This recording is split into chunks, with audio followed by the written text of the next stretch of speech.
Alright, in this video we are going to be going over RStudio's Workspace and Files tutorial. So this kind of talks about how RStudio's files things in your computer with regarding to your Word, your Excel, your Audacity programs, and just different files that you have stored on your computer. So what's great about RStudios is it has certain sets of commands that are accessible across different types of computers. So once you learn it one way, you don't have to change how you program things regardless of your computers. First thing we're going to type in is get wd parentheses like this. This displays your current work directory. So you can see that little thing right there, that's where everything's being stored on my computer right now, I believe. So we can kind of list files in our working directory by doing dir parentheses like this. And you can see we've got like Zoom, LMMS, a bunch of different programs like that that are downloaded on my computer, which is pretty cool. We can also list objects in our workspace that we've been working on in LMMS.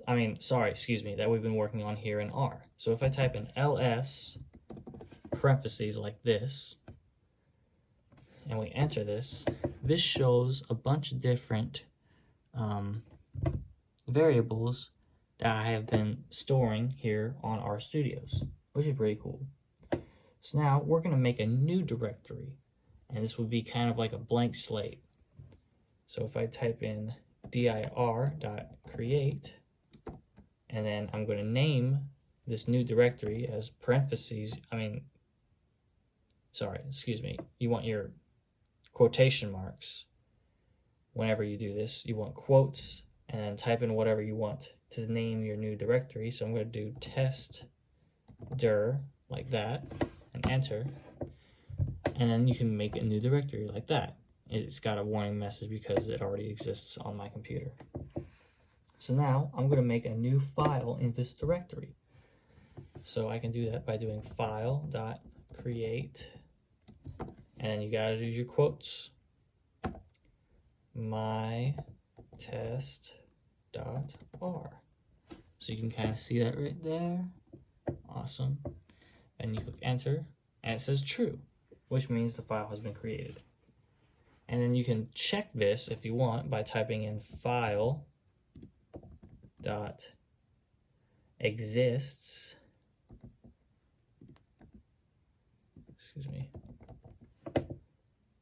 and then parentheses what your file is you want to try to see if it exists. So quotes test_dir, and enter, and it says true, meaning the file does exist, which is pretty cool. And you will use this if you're ever programming and you have a program that'll loop through a bunch of different programs in your computer. Because if you test to make sure it exists before you do the loops, then your program won't buffer or whatever. So that's where that'll be used.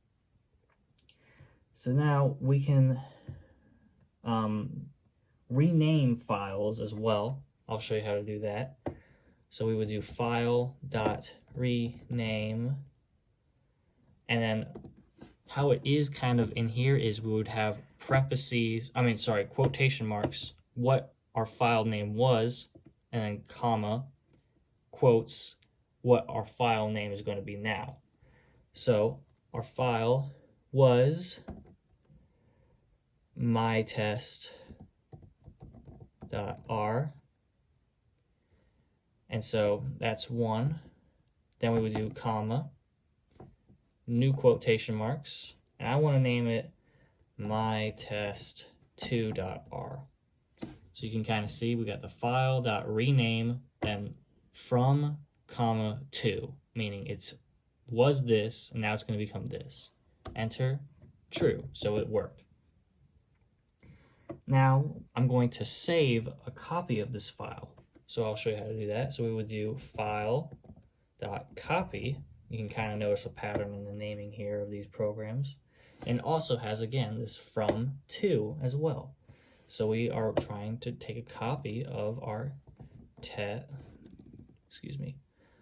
my test2.r,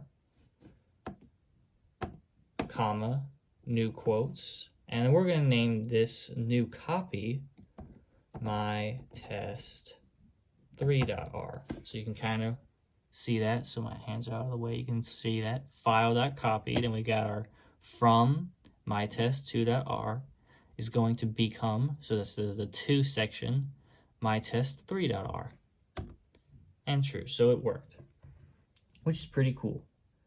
Now we can make a specific pathway to this new copy, which is independent of the operating system, by typing in our file.path like that, and then typing in quotation marks my test3.r.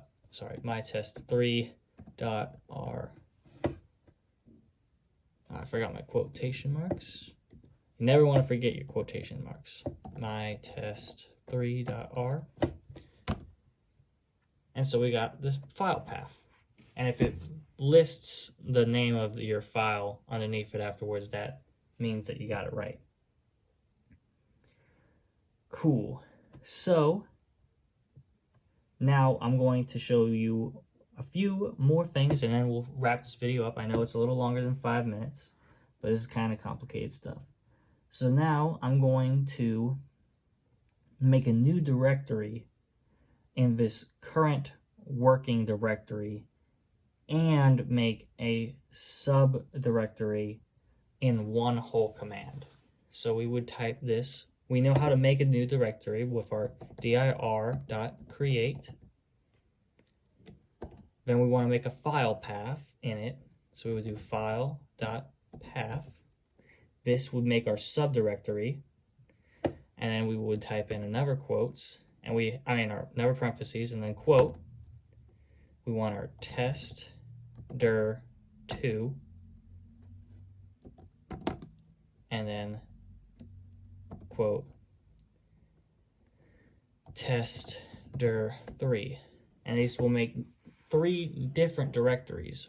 The first one is the new directory, and the testdir2 is the new directory, and testdir3 is the subdirectory, which is pretty cool. And we got to type in comma outside of the middle parentheses, recursive equals true. And that'll save that, which is pretty cool. So I know that one was a little complicated, but I don't think you'll necessarily need to know that for basic RStudio stuff.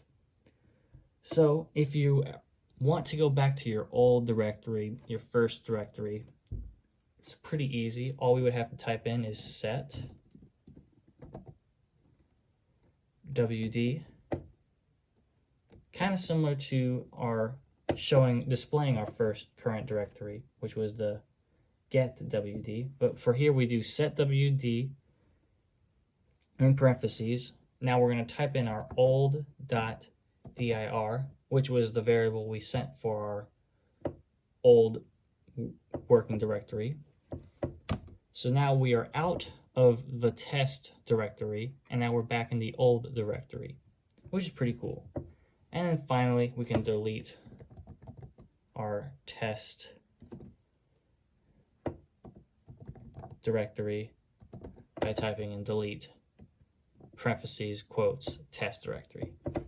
So I know that was a little bit of a longer video, but I hope you've learned some things. I know it's pretty complicated stuff, but if you watch the video a few times, just learn those different code things for renaming, copying files, and making paths, and that'll really help you out with your future RStudio endeavors.